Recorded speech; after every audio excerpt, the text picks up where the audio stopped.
দেশের রাজনীতিতে হঠাৎ করে গণপরিষদ নির্বাচন নিয়ে আলোচনা চলছে। এতদিন এ বিষয়ে আলোচনা হলেও রাজনীতিতে সেভাবে গুরুত্ব পায়নি। তবে এখন বিষয়টি নিয়ে কথা চলছে বিভিন্ন মহলে। কারণ আনুষ্ঠানিক আত্মপ্রকাশের দিনে ছাত্রদের নতুন রাজনৈতিক দল জাতীয় নাগরিক পার্টি বা এনসিপির গণপরিষদ নির্বাচনের দাবি তুলে ধরেছে। অন্য রাজনৈতিক দলগুলো গণপরিষদ নির্বাচনের পক্ষে বিপক্ষে নানা মত দিচ্ছে।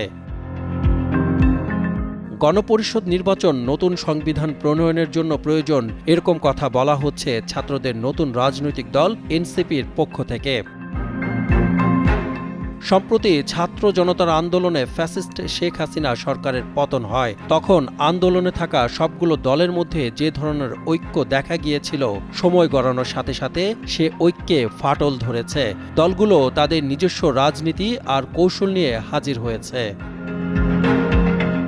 বিএনপি শুরু থেকে দ্রুত জাতীয় সংসদ নির্বাচনের কথা বলে আসছে। জামায়াতে ইসলামী চাইছে সংস্কার শেষে যৌক্তিক সময়ের মধ্যে নির্বাচন। অন্যান্য দলগুলো বড় দুই দলের মতামতের মধ্যে ঘুরপাক খাচ্ছে। তবে গণপরিষদ নির্বাচনের কথা বলছে ছাত্রদের নতুন রাজনৈতিক দল জাতীয় নাগরিক পার্টি। তাদের এই দাবিকে নির্বাচন পেছানোর ষড়যন্ত্র হিসেবে দেখছে বিএনপি।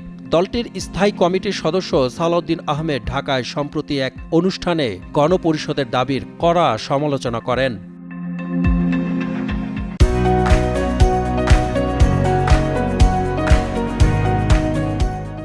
কিন্তু গণপরিষদ নির্বাচন হলে কি জাতীয় সংসদ নির্বাচন পেছাতে হবে, এমন প্রশ্ন যখন উঠছে কোনো রাজনৈতিক দলের মধ্যে, তখন নির্বাচন কমিশন বলছে স্থানীয় সরকার নির্বাচন করতে গেলে জাতীয় নির্বাচন পিছিয়ে যাবে।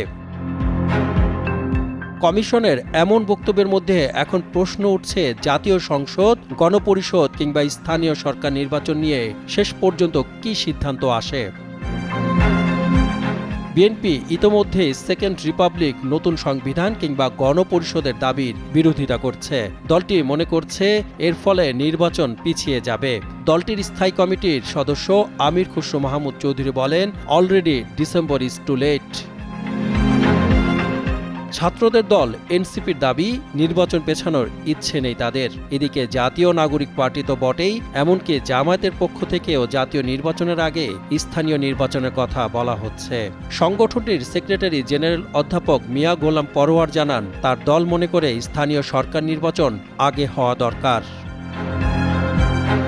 এমন পরিস্থিতিতে নির্বাচন নিয়ে দেখা দিচ্ছে বিএনপি, জামায়াত ও এনসিপির ত্রিমুখী দ্বন্দ্ব। সাদমান সাকিব, কালের কণ্ঠ।